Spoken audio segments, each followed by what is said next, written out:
The National Trade Development and Promotion Organization of the Republic of Zimbabwe, Zimtrade, is optimistic of an increase in commerce between the country and Ghana soon with the implementation of the African Continental Free Trade Area Agreement.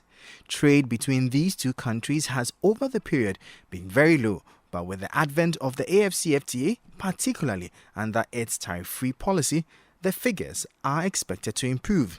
In light of this, the Zimbabwe-Ghana Business Forum was held in Accra for companies from Ghana and Zimbabwe in identified sectors to engage in B2B meetings with the ultimate goal of generating business between the two countries. That is why we looked at this market. It's a new market for us.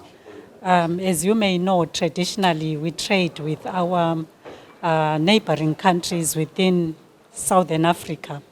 I did mention earlier South Africa is our major trading partner, but there are others within that region, Zambia, Mozambique, the DRC, Botswana, amongst others. But coming to Ghana here, it's a very new market for us. And we're saying this is in light of the AfCFTA agreement itself, because it means tariffs will be lowered.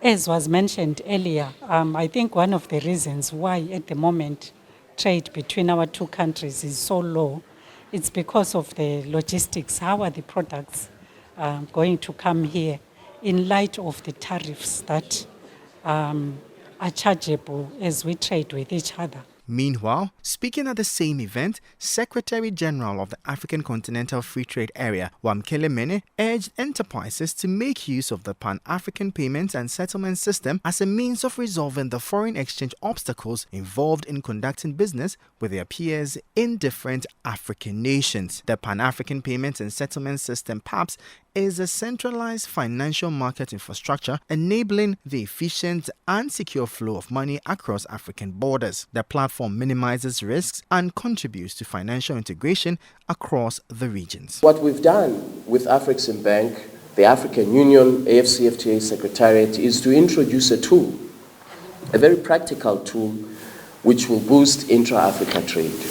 So going forward, where the governor of your central bank has approved that your commercial bank can be part of the Pan-African Payments and Settlement System, and I know that the governor of the Central Bank of Zimbabwe is actively seized with this matter, you will then be able to trade in local currency and completely circumvent any third currency, whether it is the dollar, the euro, or any other third currency. This is a very important practical step to us achieving the economic integration that we want to see on our continent. If you remember, as I do, when the founding mothers and fathers of the Organization of African Unity met in Addis Ababa in May 1963, one of the objectives was for Africa to trade, to integrate the market,